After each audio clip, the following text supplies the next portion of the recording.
Good afternoon, and welcome to the Spectrum News 13 Summer Wrap-Up Newscast. I'm Neve Larkin. And I'm Augusta Stone. Thank you for joining us today. Our top story, President Donald Trump has kicked off his 2020 presidential campaign. In downtown Orlando, supporters and protesters alike swarmed the city on June 18th. President Trump paid a visit to the state he calls his second home to make his official re-election campaign announcement in the city beautiful. I stand before you to officially launch my campaign for a second term as President of the United States. In his speech, President Trump criticized the news media, took aim at Democratic opponents, and touted his accomplishments in his first term. And with your drive, we are going to keep on working.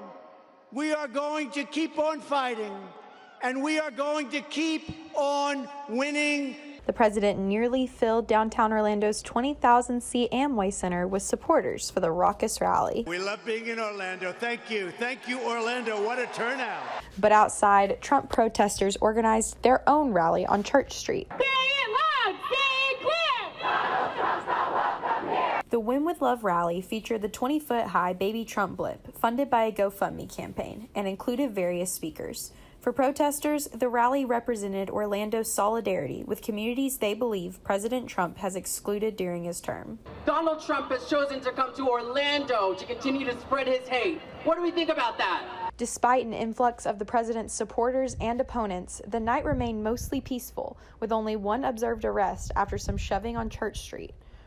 Our Decision 2020 coverage continues online. Head to mynews13.com for all the information you need as we get closer to the 2020 election. An amazing story out of Lake County. 6 first responders saved a man's life after performing CPR for almost an hour. Back in February, Rosa Gordon noticed that her husband's breathing was not normal one morning. After unsuccessful attempts to wake him up, she called 911. Okay, tell me exactly what happened. Thank you. I don't know. He was sleeping and he's just waking up, asking for air. And he's not saying anything. He's just gasping. First responders from the Lake County EMT and Claremont Fire Department made resuscitative efforts for over 40 minutes before transferring Shabaya Gordon to the hospital.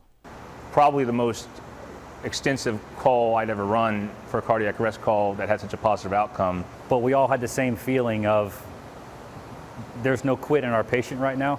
So there's definitely no quit in us. To do something that long and strenuous, and it's kind of once in a lifetime thing. The 39-year-old went into cardiac and respiratory arrest for 45 minutes, but he's alive to tell his story and thank the people who saved him. No, I'm just blessed that I had the right group of team that wouldn't give up. Gordon spent 2 weeks in the intensive care unit before he was able to walk out and resume life with his wife and children. He now calls himself a walking miracle. Now, this is one story you'll have to see or you will barely believe it. People living in an East Orlando neighborhood spotted a bear near the top of a tree. Now, this was on Lido Street near Cimarron Boulevard and Curry Ford Road. Reports say the bear had been seen in that neighborhood for several days. Officers with the Florida Fish and Wildlife Conservation Commission monitored the situation as a precaution, but the bear eventually came down on his own. Residents were surprised to see the large animal in their neighborhood. Well, I'm really impressed because I never imagined watching a bear in my backyard, maybe a raccoon or something like that, but a bear, it's really impressed. Now, bear sightings have been on the rise this summer, so to avoid seeing bears in your area, be sure to use bear-resistant trash containers. Clean your grills regularly and store them in a secure area, and also remove any fruit that may have fallen on the ground from trees. If you do spot a bear, call the FWC at 888-404-FWCC and alert them of the sighting within 24 hours. Universal Orlando Resort's newest attraction, Hagrid's Magical Creatures Motorbike Adventure, continues to be plagued by many different issues.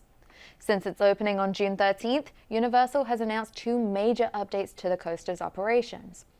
The first update, released on June 17th, stated that due to the high-performance ride system, the coaster will open at midday for the next few weeks in order to complete daily maintenance and technical support. The second and most recent update, released on July 10th, states that the ride will now open with the park, but will close early to begin routine daily maintenance. Hagrid's roller coaster has reached capacity every day since its opening, forcing team members to close the line much earlier than the park. On opening day, fans waited over 10 hours to be the first to accompany Hagrid on his journey through the Forbidden Forest. Since then, the ride has averaged at least a 3 to 4 hour wait time. Well, we all want to know if the weather will cooperate for a trip to Islands of Adventure to try and ride the new coaster. The lines for that and the water rides will probably be long if this heat sticks around. Let's check with our weather team to see how high the temperatures will go. Have the sun and the heat and humidity to start, but the rain and storms will be on the increase throughout the remainder of this afternoon.